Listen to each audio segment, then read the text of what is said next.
Hey there, and welcome to this week's edition of The Wrap. It's been a packed week in Mzansi and abroad, and we've got the lowdown. At home, the delayed Madlanga Commission has finally kicked off. Claims of a captured judiciary, high praise for a disbanded team. Yep, it's all happening. President Cyril Ramaphosa also raised eyebrows and side eyes when he praised opposition DA in front of ANC councillors this past week, while new rules are coming for Uber and Bolt. We break down what it all means for you. Abroad, the assassination of US commentator Charlie Kirk has shaken an already divided America. We also cover a UN Commission's most serious finding yet on Israel, Trump's royal UK jaunt, and Mark Zuckerberg's latest announcement. So let's dive into these stories and more in this week's wrap, brought to you by myself, Verashni Pillay, and the Explain.co team. First up in your national story, South Africa's police opera keeps dropping plot twists. The Madlanga Commission finally kicked off yesterday. KZN top cop Nhlanhla Mkhwanazi, who blew the whistle back in July, was the first witness and reiterated that South Africa's justice system was, quote, under siege, close quote, from sophisticated criminal syndicates. Meanwhile, one of the figures he fingered, Deputy National Commissioner Shadrack Sibiya, was suspended last Friday over claims he tried to meddle with KZN's political killing task team, which Mkhwanazi praised for its success rate. Ramaphosa dodged another bullet in the Phala Phala saga. The Gauteng High Court on Wednesday dismissed a case brought by a constitutional watchdog group which tried to haul him to court over 10 million rand in cash stolen from his Limpopo farm back in 2020. Meanwhile, a separate trial related to the burglary began this week. Witnesses testified Ramaphosa was aware the cash was hidden inside an infamous couch, which, by the way, has not been seen since the story first made headlines in 2022. His spokesperson says it's being reupholstered. Thuthukile Zuma is making headlines again, and this time it's not for a cushy government gig. The youngest of four daughters to Nkosazana Dlamini Zuma and former President Jacob Zuma, she slammed her father's MK party this weekend as shapeless and without direction, pledging her loyalty to the ANC instead. Thuthukile nabbed a top government post back in 2014 when her father was president, named a ministerial chief of staff at just 25. We guess that paternal coziness did not last very long. South Africa is helping make the next moon landing happen. The tiny town of Matjiesfontein in the Western Cape will host a new lunar exploration ground site due in 2026 that will beam uninterrupted comms to NASA's Artemis 3 2027 mission, the first crewed moon landing attempt in over 50 years. It is one of 3 such global sites and is funded by our government. It will be used for future missions, including potential missions to Mars. Moving on to your international news, the royal family rolled out the red carpet for Trump on Tuesday. The rare second state visit is part of diplomatic efforts to win him over on trade as well as Ukraine. It doesn't mean everyone is on board, though. Kate Middleton offered possibly the world's most socially distant handshake as he told her she was so beautiful. Our favorite part was protesters projecting that infamous picture of Trump with Jeffrey Epstein across Windsor Castle walls. 4 protesters were swiftly arrested, but point was made. Brazil's Supreme Court handed ex-President Jair Bolsonaro 27 years behind bars for plotting a coup after his 2022 loss. The country has rejoiced in Friday's ruling, with thousands taking to the street this weekend in celebration. But guess who's not happy? US President Donald Trump cried foul, calling it a witch hunt against his fellow right-winger, slapping Brazil with tariffs and warning of more to come. But for many Brazilians, Bolsonaro's downfall is proof that democracy still has teeth. An independent UN commission gave its harshest assessment yet on Israel's actions in Gaza: genocide. That's a far stronger label than previous UN reports and echoes other bodies increasingly coming to this conclusion. The 3-person commission, including South African human rights star Navi Pillay, said 4 of 5 genocidal acts per international law have been ticked off: killing members of a group, causing them seriously bodily and mental harm, deliberately inflicting conditions calculated to destroy them, and preventing births. Israel, of course, rebuked the report. Facebook's parent company Meta has unveiled a new range of AI-powered smart glasses.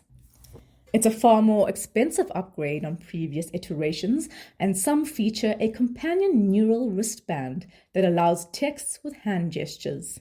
The company is still betting on Zuckerberg's metaverse project, Reality Labs, even though it lost $4.2 billion in Q1 of 2025.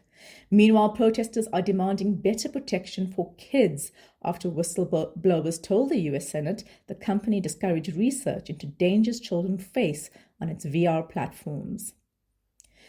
Actor Robert Redford died on Tuesday at 89 at his home in Utah.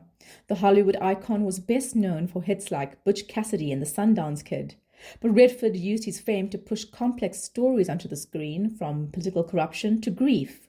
Off-screen, he was an early environmental activist, a defender of progressive causes, and the founder of the Sundance Film Festival, which gave independent filmmakers a platform to challenge the mainstream. What a legacy. Rest in peace. On to your big stories. Ramaphosa calls out ANC service delivery flops and praises the DA.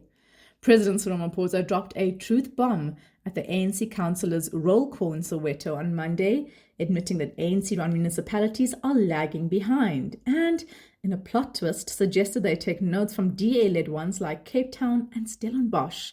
Yup, you read that right. This rare nod to the opposition, delivered to over 4,000 ANC councillors, highlighted the dire state of local governance, with Auditor General reports showing ANC-led municipalities spiralling into dysfunction over the years. Ramaphosa admitted it pains him that DA-led municipalities often secure better audit outcomes and deliver services more effectively. He said, "We need to ask what they're doing better than us," close quote, pointing to Cape Town as a model. ANC Chair Gwede Mantashe piled on, joking that ANC councillors are great at singing but lack, quote, capacity to lolo, close quote, meaning nothing. The DA's Helen Ziller gleefully welcomed the praise, saying it proves their focus on clean governance. But ANC councillors like Pelelani Sindani called it sabotage, arguing it undermines the party ahead of elections. Kusato echoed this in a statement, blasting Ramaphosa for comparing ANC councils to the DAs. But Mapetla Ward 16 councillor Gift Mate pushed back, saying ANC councillors quietly deliver, securing water, food parcels and burials without the DA's PR flair. However, analysts in Sikelelo Breakfast warned that the DA model isn't flawless, pointing to stark inequalities in Cape Town between the glossy CBD and struggling areas like Langa. Still, Johannesburg is Exhibit A when it comes to the ANC's failures. In decline for over a decade, the city is currently in the grip of a worsening water crisis, with some communities left dry for over a week. Residents in Westbury and Coronationville, hit by weeks-long outages, faced rubber bullets during protests last week. Mayor Dada Morero has promised fixes and insisted the 4 billion rand that was mentioned as missing in a recent parliamentary session from Johannesburg Water's accounts was just reallocated for citywide expenses like salaries and roads. But critics are not convinced. Projects are stalling, contractors remain unpaid, and residents' taps are still dry. Watercan's Feral Adam has demanded proof of where the money is gone when infrastructure is crumbling. Ramaphosa's call for the ANC to learn from the DA is a rare moment of candor. Whether the ANC councils in question actually listen, and if mayors like Morero can turn promises into working taps, will partially determine if the ANC lives to fight another term come next year's local elections. In international news, a week on from the shocking assassination of conservative activist Charlie Kirk, the repercussions are rippling through American society, heightening political divisions and sparking heated debates over free speech and gun violence. Kirk was shot in the neck by a sniper's rifle last Wednesday and died later that day. Within 33 hours, police had their man, 22-year-old Tyler Robinson, arrested after his own father tipped off investigators. Robinson allegedly confessed the crime to his partner, according to released texts. The messages reveal he took issue with Kirk's hatred and that he'd planned the attack for days. He's now charged with aggravated murder and several other offenses, with the state pushing for the death penalty. Almost immediately, the incident was wielded as a political weapon. A now defunct website appeared soon after Kirk's killing, compiling lists of individuals celebrating Kirk's death encouraging doxing and reports to employers. Backed by right-wing influencers and even Trump officials, it has led to over 30 firings or investigations, including MSNBC's Matthew Dowd, university deans, pilots, teachers, and business owners. The website was shut down on Tuesday, but the damage was done. Trump officials began pushing for a crackdown on liberal nonprofits, framing them as complicit in violence. Guest hosting Kirk's own podcast on Monday, Deputy President J.D. Vance singled out George Soros's Open Society Foundation and the Ford Foundation, saying both benefited from a generous tax treatment. Attempts to revoke their tax status, however, will most certainly end in a constitutional court battle. And the escalation reached mainstream media yesterday, with ABC suspending Jimmy Kimmel Live indefinitely following the host's comments saying that, quote, the MAGA gang is desperately trying to characterize this kid who murdered Charlie Kirk as anything other than one of them and doing everything they can to score political points from it. Liberals have decried the rise of cancel culture, which conservatives have complained about previously. But where did the shooter stand ideologically? Conservatives insist Robinson was radicalized by the left, given references to anti-fascism in bullet engravings. But the FBI says there's no proof he's tied to any big radical left plot. The irony is profound. Kirk, a free speech crusader, died at a debate he organized to promote it. Yet the folks cheering his death, often mocking his pro-gun stance and his quip that some gun deaths are worth it, are being silenced. The fact is, political violence is an issue in the US across the political divide, with Republicans and Democrats coming under attack. Might the real enemy be that hoary old chestnut in American life, gun control?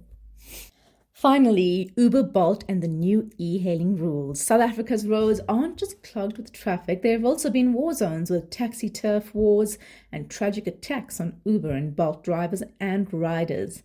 But a major shift just landed. The National Land Transport Amendment Act, NLTA, has officially been gazetted, dragging e-hailing out of the shadows and into the law. After more than a decade of delays, largely thanks to minibus taxi resistance, government was finally pushed to act by mounting violence and gender-based violence risks. Remember the Maponya Mall attack last month when an e-hailing driver was gunned down? That tragedy was the breaking point. So what changes? Licenses? E-hailing is now its own official transport category. Every driver needs a dedicated e-hailing license issued by provincial regulators and often limited to specific zones. Think Joburg CBD, not the entire city. Old taxi or charter permits won't cut it anymore. Branded cars. All Uber and Bolts must be clearly marked, great for spotting your ride quickly and stopping fake drivers, but it also raises safety worries for drivers in areas where taxi associations are hostile. Governments bet visibility plus rules will calm tensions long term. Penalties, no more loopholes. Companies face fines up to 100,000 Rand or even jail if they let unlicensed drivers operate. Drivers who don't comply risk losing their licenses altogether. And finally, passenger safety. Big improvements here. Cars must now have panic buttons, drivers face criminal background checks, and app profiles must stay up to date. It is a direct response to years of safety concerns, especially for women, with Uber's own filings in the United States showing over 400,000 sexual misconduct reports between 2017 and 2022.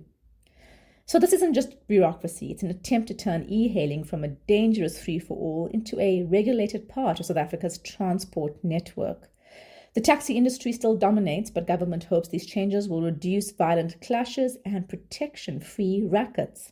Of course, laws on paper don't erase risk overnight. For drivers, it means new hoops to jump through, but also legitimacy. For riders, it means safe trips, branded cars, vetted drivers, and a panic button if things go south. Bottom line, the NLTA Act went live on Monday. Whether it ushers in a calmer, safer ride-hailing era or just shifts the battles, it's something we'll be watching closely. Read our full explainer on this on explain.co.za. That's it from us at The Wrap, an award-winning product of explain.co.za, simple news summaries for busy people. Remember, The Wrap is sponsored by Explain's agency division. We specialize in content marketing for purpose-driven organizations. Mail info at explain.co.za for a quote. Remember to share the love. Tell your friends to sign up at explain.co.za/subscribe. Till next time, goodbye from the team.